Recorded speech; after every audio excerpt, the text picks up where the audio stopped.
Good morning, my name is David Ridgway and this is Kirklees Local Television's Weekly Wind-Up.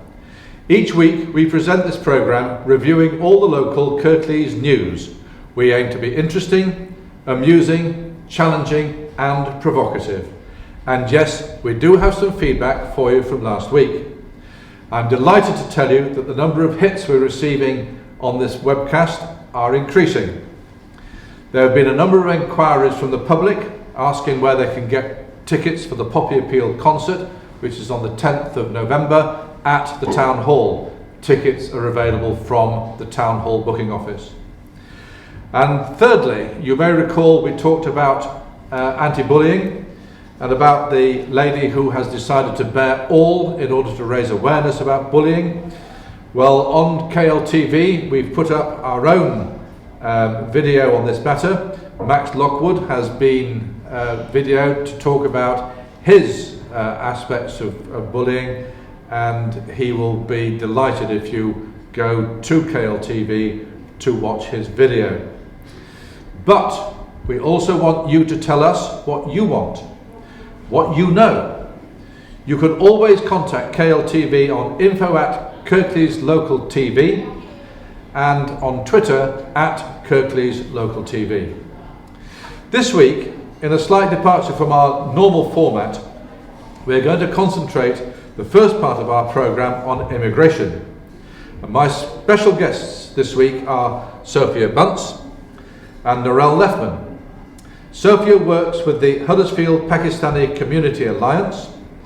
Narell was born overseas in Australia and has recently immigrated into this country. Welcome Sophia and welcome Narell. Now, I did tell you before that my guests are here for a very specific reason, but before we talk about that, can I ask you both, has anything specific caught your eye in the news this week? I was watching the news last night and the issue with Facebook and censorship. I think there were some videos being shown of somebody being beheaded, and that was a big issue on the news yesterday about how much that should be allowed and where the censorship line is really, because with social networking sites now it's just easy to access information on anything and everything, and a lot of personal videos can be shared as well. But I think when things like that are shown, there is some level of sensitivity because it can incite hatred against other groups, or the stereotyping, whether that's religious or cultural things that might be stereotyped there. So I think there should be a line drawn and there should be some level of censorship. And it shouldn't be that easy to access that information or show those images. Right, thank you very much. Narell? Mine's a little bit trivial, but I did notice that there was a little clip about a cat opening a door for a dog. Now I thought that led straight into the immigration problems. We'll pay you 10 bob later.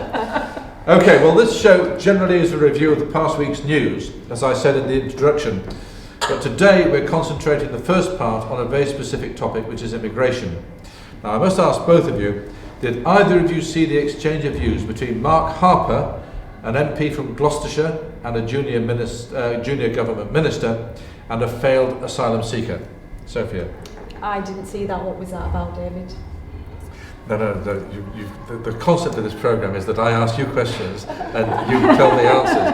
But I will tell you very briefly that they were on a television programme. I think it was the Politics show, and he made the comment to this gentleman that you've been through the courts 5 times.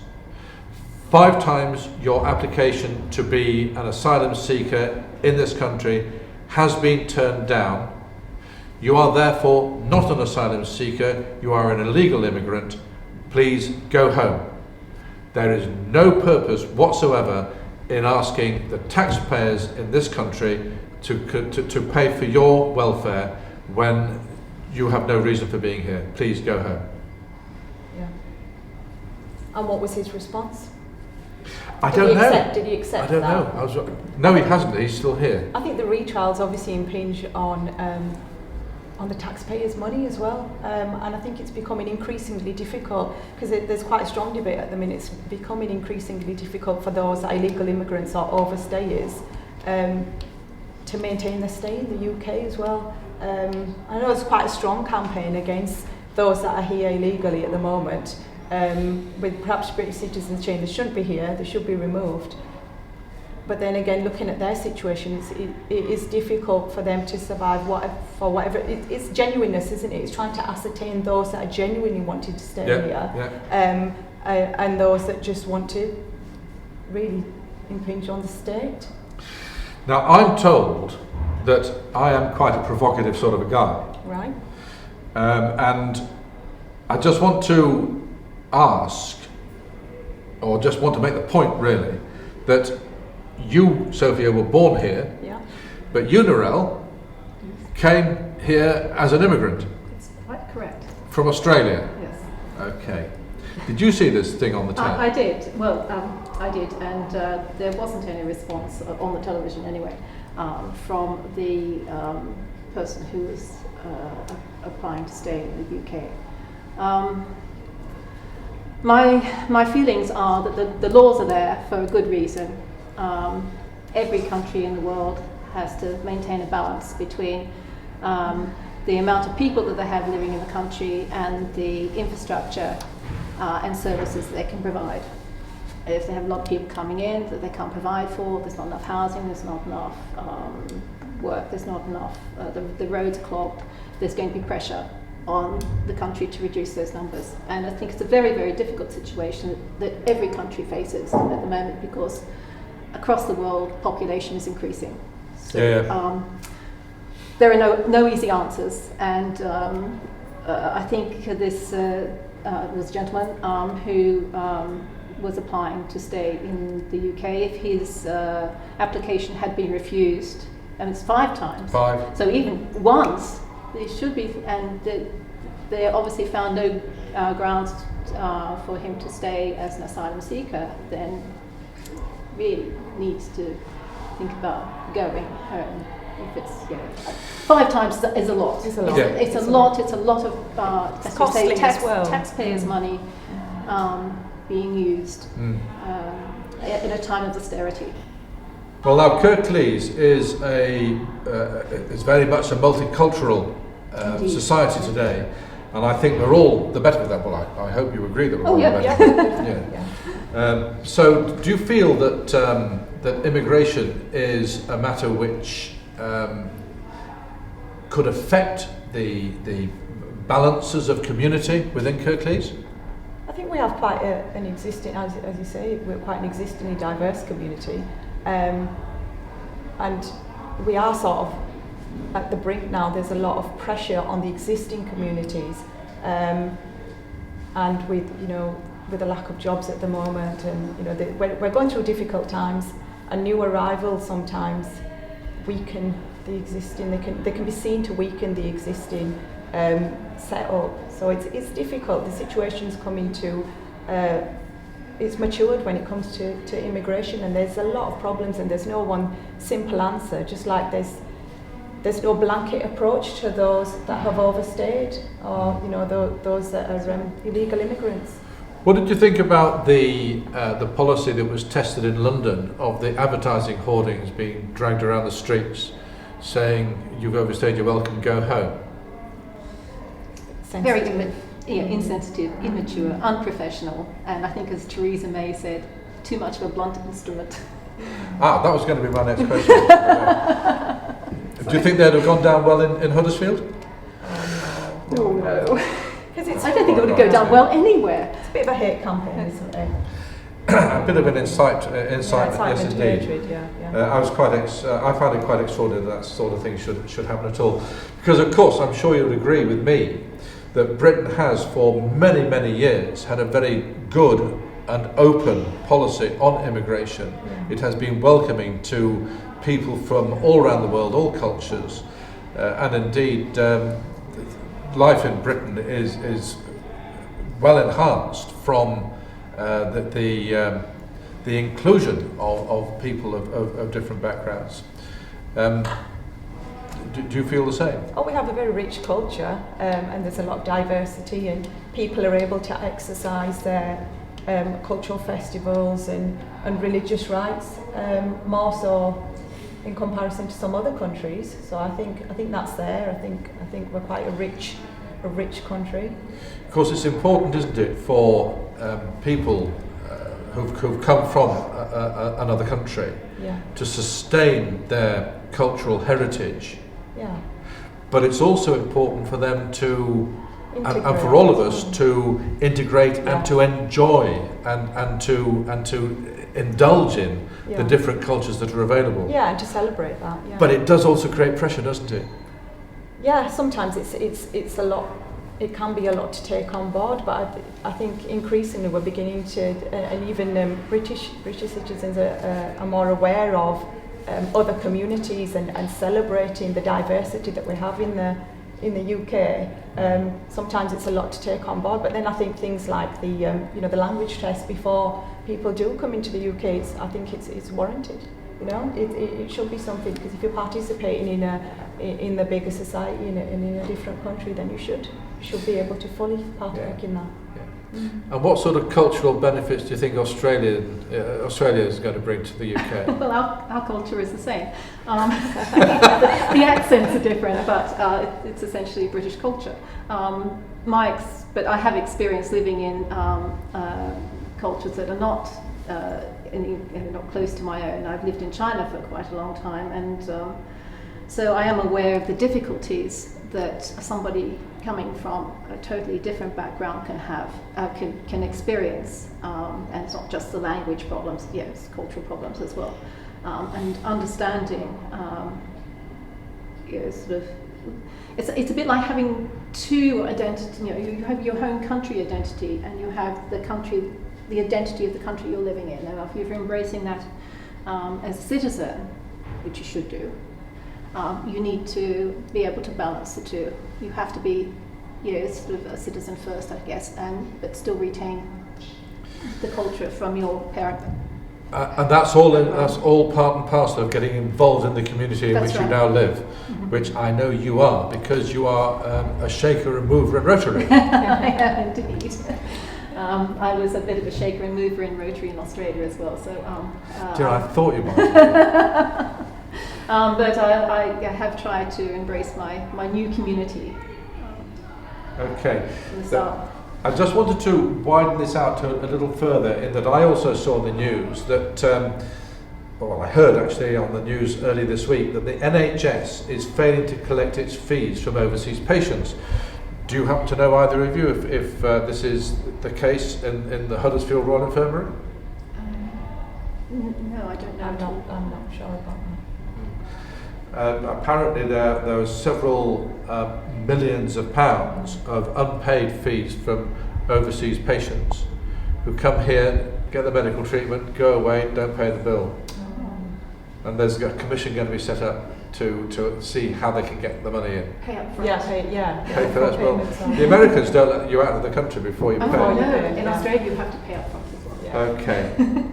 That was a question we wanted to discuss about immigration, and to demonstrate that Kirklees is quite a well-versed and adult community with regard to dealing with and to integrating with all the peoples of different cultures. So we will now take a break. I'm David Ridgway. This is Kirklees Local TV's Weekly Wind-Up.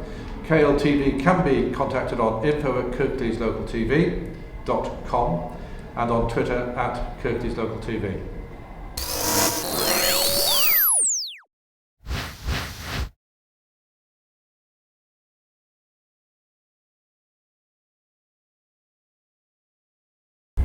Welcome back. I'm David Ridgway, and this is Kirklees Local TV's Weekly Wind-Up. KLTV can be contacted on info@kirkleeslocaltv.com and on Twitter @KirkleesLocalTV. And so we now move to a number of items that have caught my eye over the week. Do either of you know, or have you seen, that the Titanic violin has been sold? I have, yes. Yep, indeed, for £900,000. Correct. To apparently someone in Britain. Yeah. Which is good. Which is good. And of course, the band leader was part of Huddersfield Philharmonic. Yes, For a time. yeah, good. That's that question gone as well then. Fine, super. What was his name? His name was Hartley, isn't it? Yes. I Yeah. can remember his Christian name. Wallace. Wallace Hartley. That's right. So I don't know whether he liked cheese, or indeed whether he was related to J.R. Hartley. Now you won't know who J.R. No, I Hartley is, don't. but you might. Is it jam? Something No. jam? Hartley's jam, very good. J.R. Hartley was a fictitious person on a very famous TV advert. J.R. Hartley. I just remember the name, yeah. Yeah, but I can't remember But what he you can't advertised, so obviously it wasn't very good. Now, what I really want to know is, we've all seen Titanic, and I can remember Kenneth More getting into the boats all those years ago, and you people will remember a more modern actor whose name I can't remember. Leonardo DiCaprio, yeah. Yeah, oh, that's the one, Leonardo. Yeah, okay. If Wallace Hartley, as the band leader, went down with the ship, how come his violin was saved? I'm quite intrigued by that as well. I have yeah. read that his violin case was actually a leather case, and if he had the violin, he's meant to have the violin strapped to him. If he was floating in the water, which I presume he was, and the violin perhaps was on top of him, it wouldn't have got that wet. It was already in a case as well, and wood, of course, doesn't mind being a little bit damp. So, Okay, so it was actually recovered from the sea? yeah, well, a violin was recovered from the sea and given to his fiancée at the time, and there was That must have been in paragraph 4 or 5 of the report that I was because I didn't read that. I know I read that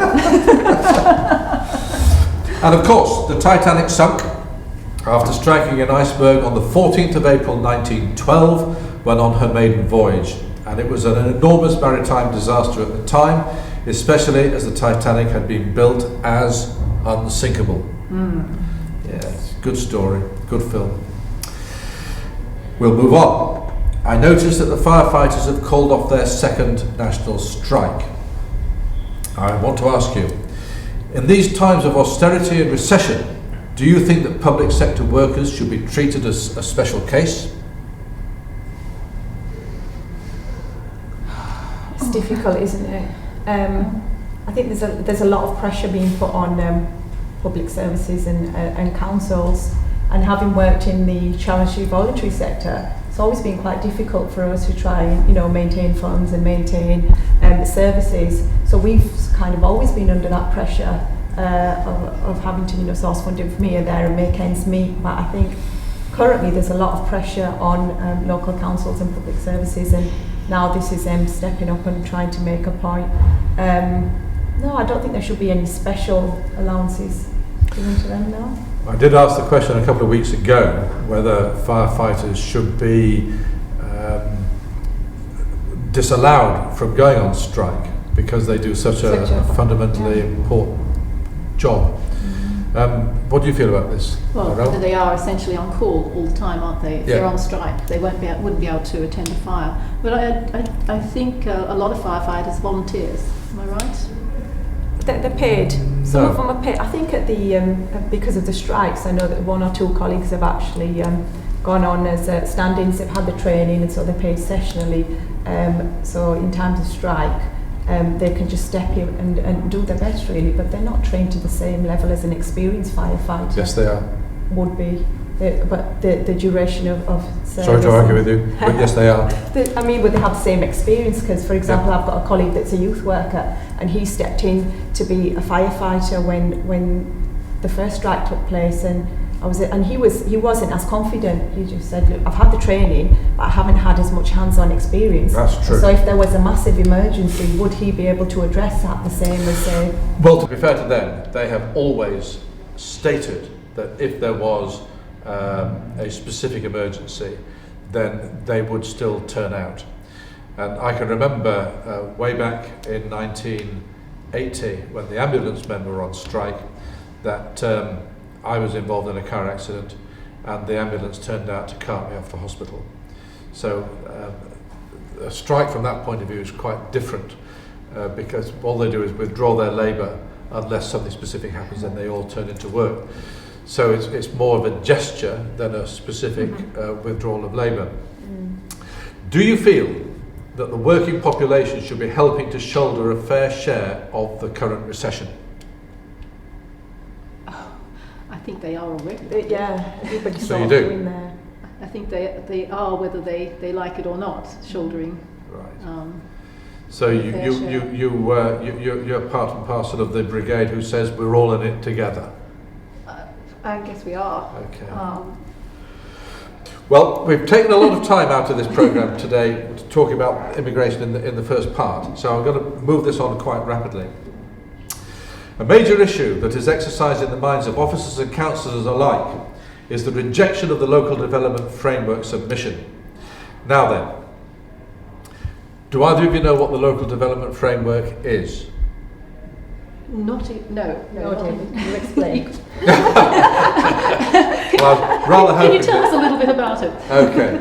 Every council has to have a development framework, a development programme, which will run for 15, 20, 25 years, where it demonstrates to the public at large and to housing developers that there is a ready and steady supply of land for industrial or domestic development.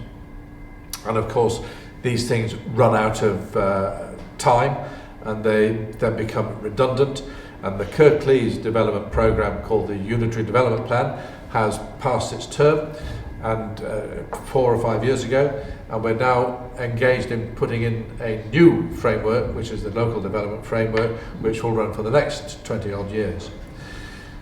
That was submitted early this year, and the Government Inspector, Mr. Roland Puncheon, rejected the LDF on the grounds that the 20-year plan had included too few houses to be developed, to be built.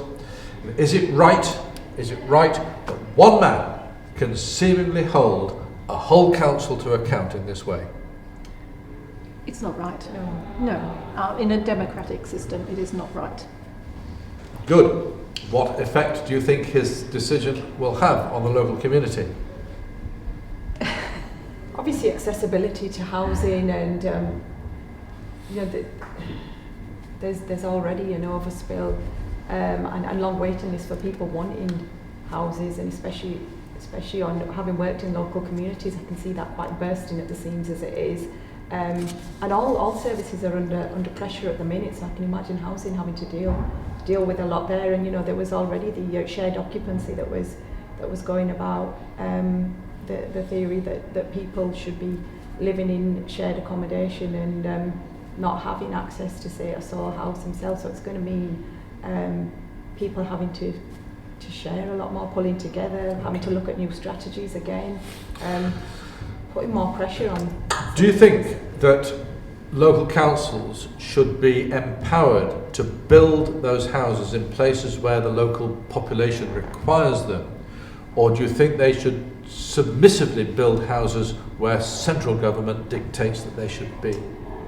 I think that local councils should be able to consult with their constituents and work out where houses would be best built, and meet the needs of the local people, rather than be dictated. Have a blanket approach to the country, and possibly build houses on. Well, I think there's a move to build houses on green belts. Those green belts were the green belts were created for a specific purpose, and it's not for housing. It's for recreation. Quite right. So do you think there's perhaps an imbalance going on here between the government's stated drive for devolution and local decision making, and the apparent desire for central government to retain overall control? There probably needs to be some level of flexibility here, and there is. It needs to be dynamic, doesn't it? There seems to be some level of dictatorship going on. So, and then it will, on a local level, turn into maybe parties blaming one another. And this is the fault of this party, and this is fine. And he Well, said she's I'm again. glad you mentioned the word party, because this is a non-party political Debate. It always debate. is. But you've just actually demonstrated Has the been. typical fence-sitting liberal attitude. Absolutely brilliant. So that's you down with paying praise for the rest of your life. This debate stems Around. from the First World War, doesn't it, with the housing problem? Yeah. Yeah. And every government has promised the number of houses it's going to build, and every government has failed. That's life. Okay, well, it's all going to be very interesting, because we've now got to submit a new LDF proposal, and no doubt life will move on. I want to offer our good wishes to Mike Binns. Have either of you heard of Mike Binns? Now, I know the answer is yes, because I told you about him outside, but for the benefit of the public, have you heard of Mike Binns? Yes, the superbiker. Yes. No, that's further on. Is that further on? No, that's not this one. This is, Oh, it's a hospital one, isn't yeah, it? that's Right, okay. good guess. I only know the See, name this because is why you we need the mentioned weekly wind-up. We need the weekly wind-up because we don't have time to read the paper or watch the news. Too busy Well, working. Mike is the voice of HWD Hospital Radio in Dewsbury, and he's going to do a 48-hour marathon to raise funds to keep his radio on air. Do you know that hospital radios are completely voluntary organisations? Yeah. Do you think that they should be supported by the NHS? Oh, definitely. If they're providing a service to the patients in the hospital. Oh, I don't know, because then the NHS will dictate What they can and cannot, the content. Oh, he who What they pays can the and piper calls the cannot. tune. Oh. Yeah, well, yes, a good So- point. Yeah. It's a difficult one. I think that there should be some money made available. Some sort of. Okay, did either of you see that His Royal Highness the Duke of Kent came to the borough last week? I didn't. I apologise. Well, of course, coming from Australia, being a true Republican. I wasn't in the country. Right.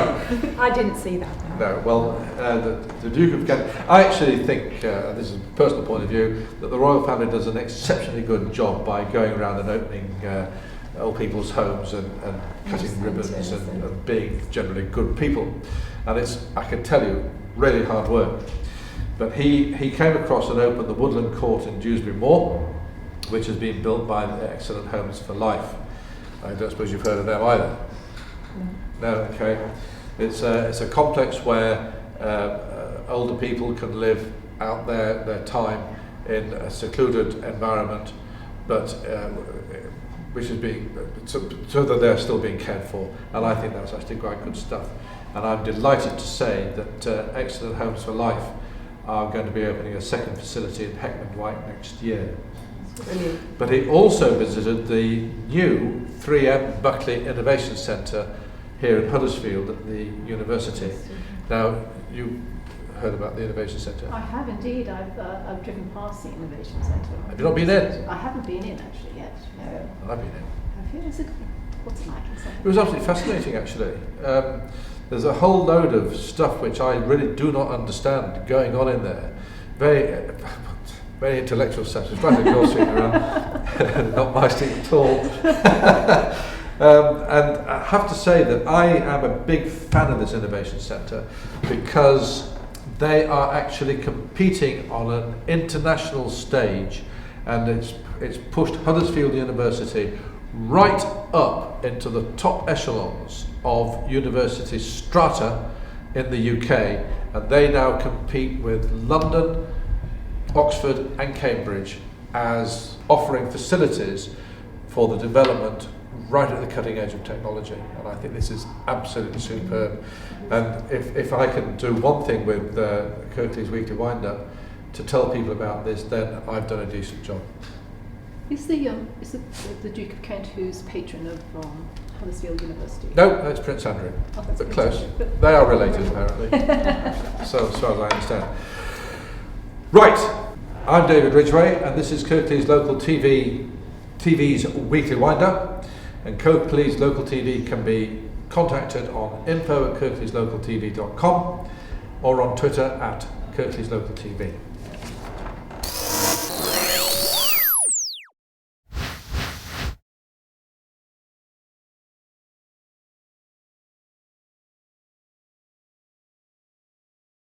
And welcome back. I'm David Ridgway, and this is Kirklees Local TV's Weekly Wind-Up. Have either of you heard that we've got a by-election taking place in Gokha? I haven't heard, no. Yes, I've heard a little bit about it. Okay. Yeah. Now, I've got to be really careful about this issue because of various council conventions, and so I've got to be very conjectural in what I say. Did you know that Paul Salverson had resigned? You obviously yes, you obviously no. No. Okay. Right. Do you know why? I don't know the reasons why. I have no idea. Neither does anybody else. Do you think, well, he's actually said that it's because he couldn't hold down the intensity of being a councillor and doing his other work as well.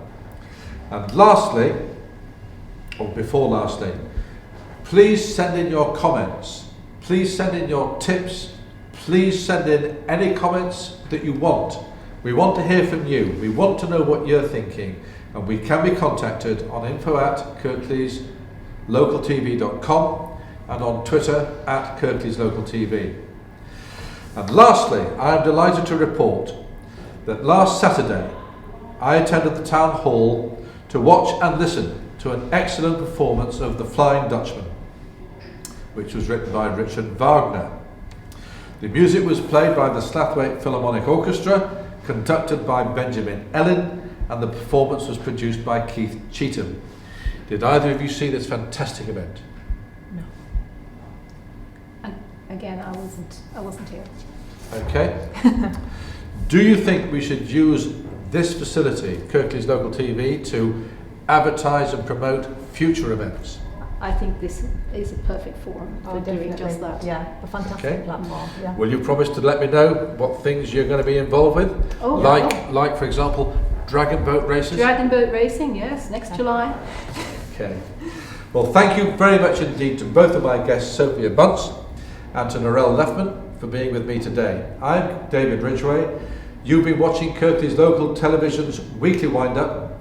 Please get in touch and let us know what you know.